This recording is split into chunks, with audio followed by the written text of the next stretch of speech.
नमस्कार, मी डॉक्टर मच्छिंद्र बांगर महाराष्ट्रातील आणि देशातील हवामान परिस्थिती संदर्भात ताजा अंदाज देणार आहे. उत्तर भारतात मैदानी भागापर्यंत डब्ल्यूडीचा प्रभाव आलेला आहे. जवळपास मध्य प्रदेश, उत्तर प्रदेशच्या काही भागामध्ये, पूर्व राजस्थान, दिल्लीपर्यंत पावसाळी परिस्थिती निर्माण झाली. गेले 2 दिवस दिल्लीमध्ये बऱ्यापैकी पाऊस झालेला आहे.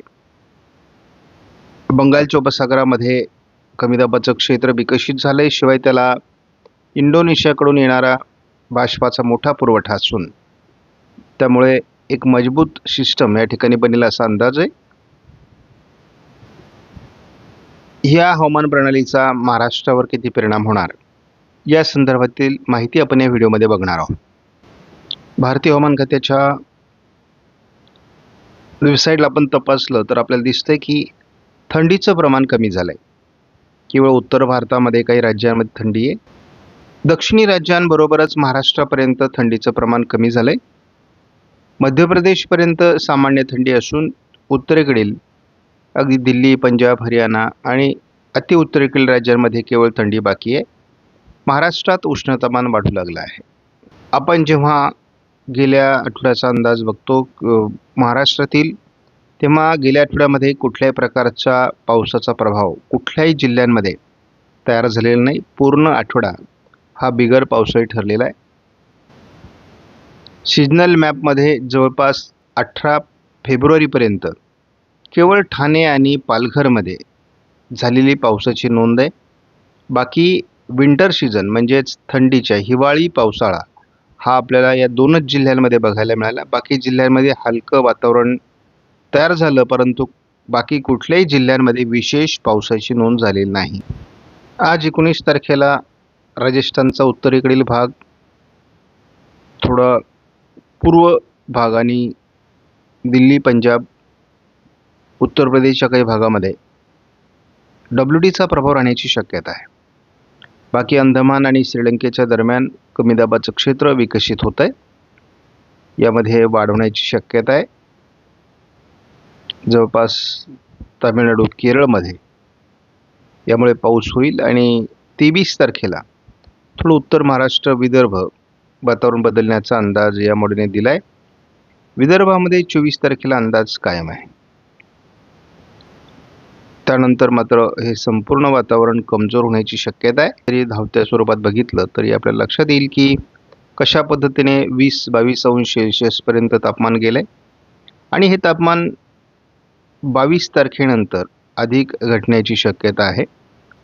मात्र आपल्याला 25च्या दरम्यान थोडं मध्य महाराष्ट्र, उत्तर महाराष्ट्रात थंडी जाणवू शकते.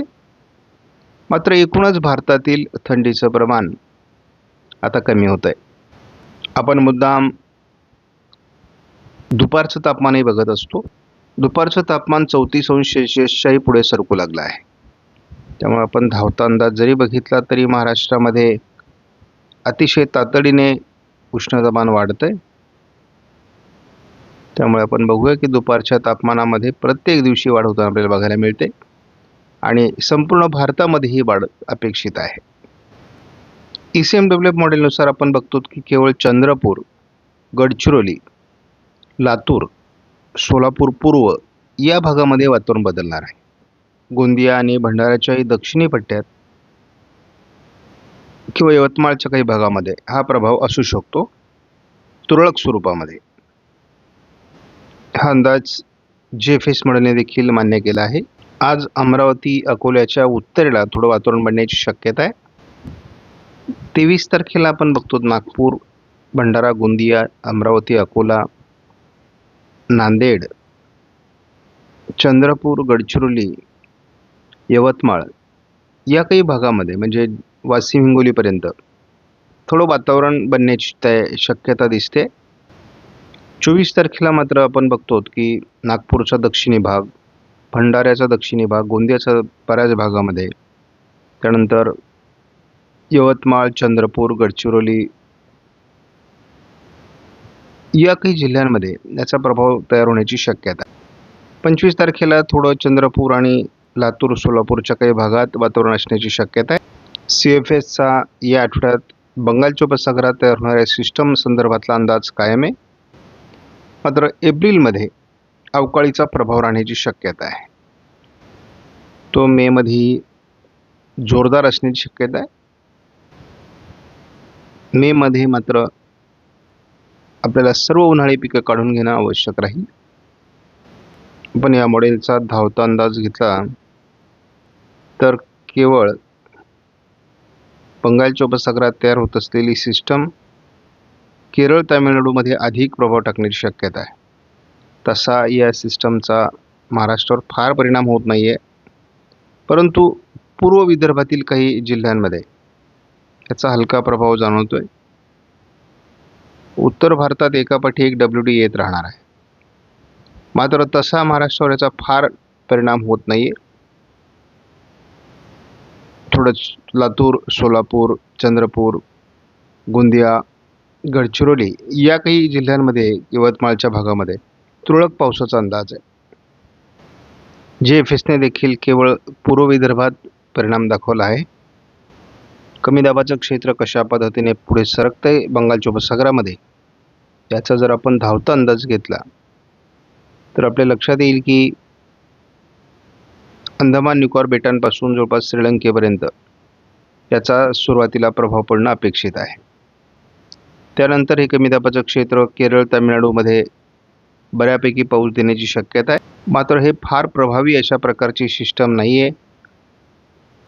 तरी देखील महाराष्ट्रामध्ये 23, 24, 25 थोडं वातावरण खराब होण्याची शक्यता आहे.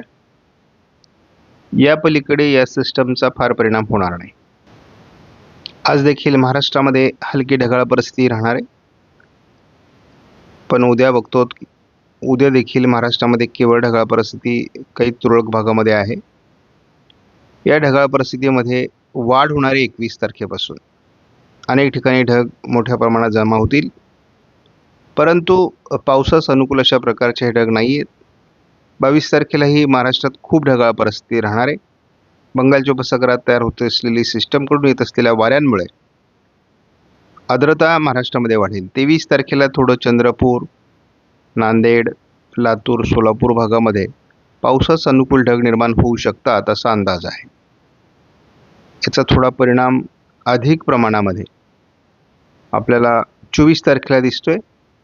गोंदिया, भंडारा, गडचिरोली, चंद्रपूर यामध्ये आपण मुख्य भाग जो आहे तो हिंगणघाटचा बघतो. या ठिकाणी पावसाळी परिस्थिती निर्माण होण्याचा अंदाज दिला जातोय.